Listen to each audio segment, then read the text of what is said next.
Hello, hello. Welcome to the PG-ish podcast. I'm Erin, a corporate marketing manager by day, podcast host by night, and single mom to 2 young daughters 24/7. In short, PG-ish parenting is the cliff notes to personal growth as a parent. Since those kiddos are always watching and learning from the adults in their life, like you, PG-ish is parenting guidance-ish to support a life worthy of imitating. Welcome and enjoy. You've likely heard this logic before from various folks. Heck, I even talk about this idea in my Weary to Revived class, but it bears repeating. Regardless if you're looking to evolve yourself, manage a team at work, or influence your children, or if you're simply looking to make a positive change, it can be hard to know where to start.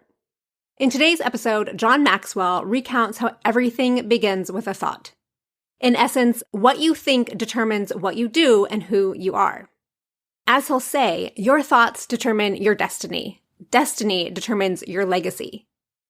As a parent, I'm gonna bet that you want to leave a good legacy. And well, that doesn't come without some effort, and very likely a new way of thinking. Check out John Maxwell.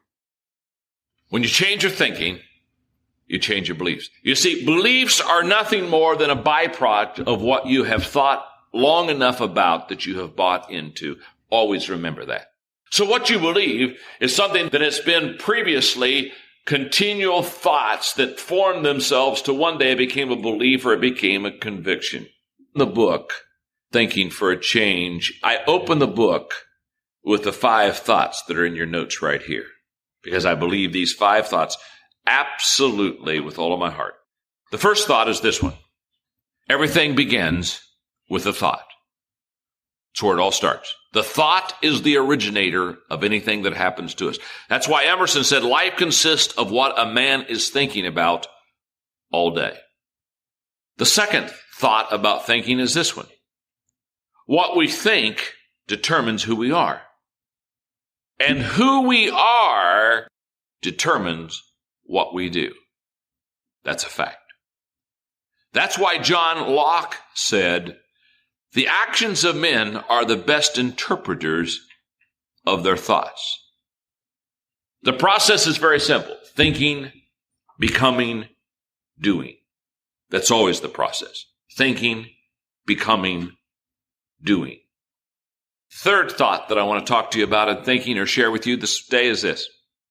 Our thoughts determine our destiny, and our destiny determines our legacy.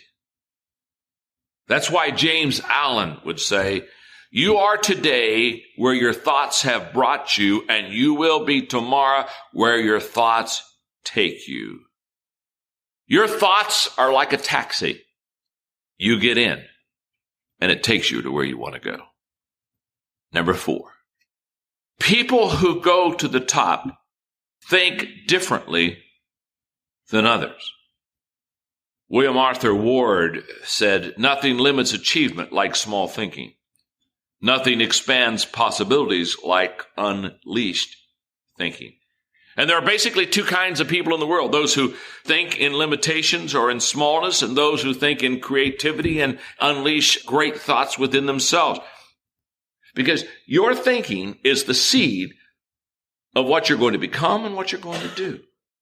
And so all I'm saying here is all change begins with thinking. If you change your thinking, you'll change your beliefs. If you don't change your thinking, you won't change your beliefs. So I want to believe something differently. It starts there. Now, one more thought about thinking, and that is we can change the way we think.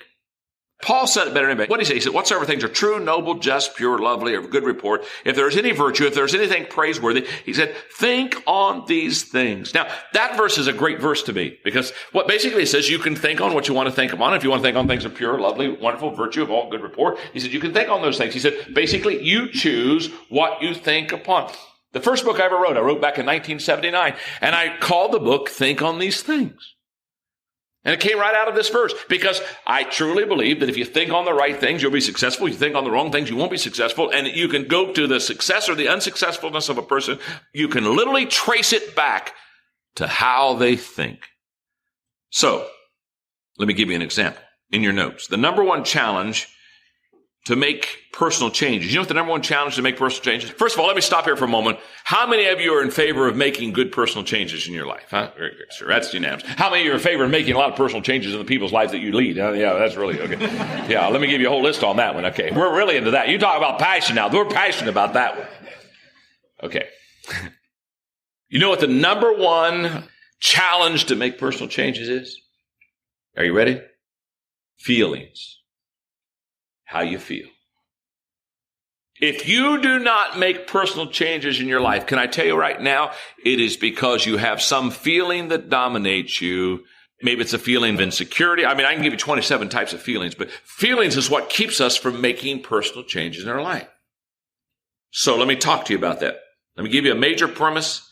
Let me give you a minor premise. And let me give you a conclusion. The major premise is this. I can control my thoughts. That's a fact.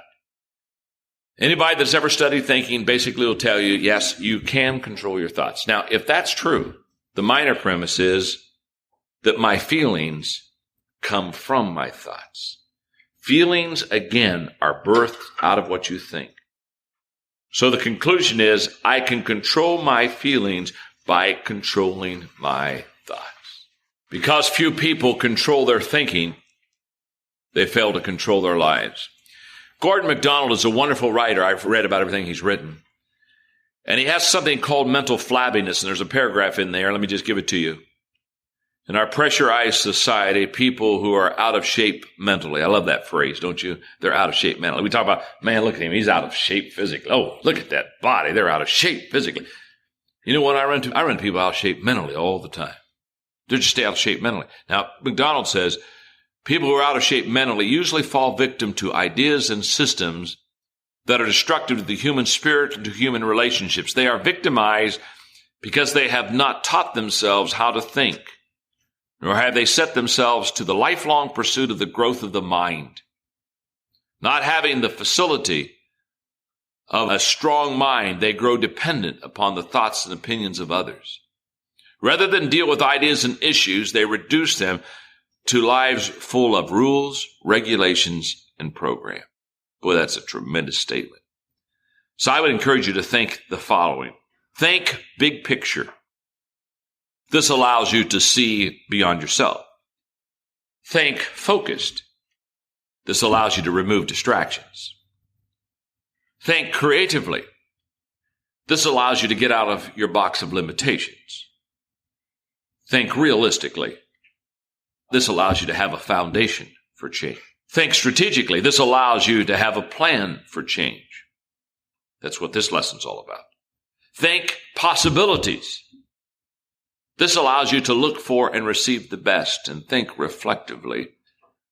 This allows you to gain a true perspective of yourself. So yeah, it's pretty clear your thinking should be evolving. I mean, I doubt that you think the same as you did in your 20s, but are you intentional with your thoughts today? Do you spend time focused on where you're going and what you're doing? And if you treat your thoughts like a GPS, where are you going? Now, I am far from perfect from this, yet when I do spend time processing my thoughts, not overthinking, but just being intentional, I have better outcomes. Also, as a parent, you should be the initial gatekeeper of culture for your kiddo. As they get older, the world will have a louder voice, but laying a foundation of relational values and thinking happen in the home and can be the bedrock of whether your child, as well as yourself, thrives or not. Who you listen to matters, because what you listen to determines what you think, and what you think determines who you are. So, are you leading those hard conversations at home, which I know is hard, but as the leader of your home, that task falls on you? Are you monitoring who your child is listening to? Again, it's no small task, but filtering what you and your child tune into is critical in today's world with an overwhelming amount of information at your fingertips. Now, I don't want to leave you hanging, so if you want to be encouraged, I suggest you listen to the full talk or read any book from Maxwell, including his book, Thinking for a Change, which is noted in the show notes. If you find PGH helpful, interesting, or encouraging, please share this episode with a friend, a teacher, or heck, even your boss. Also, follow PGH on your favorite podcast platform and share on social so that more parents can learn and grow alongside their kiddo like you. See you next time.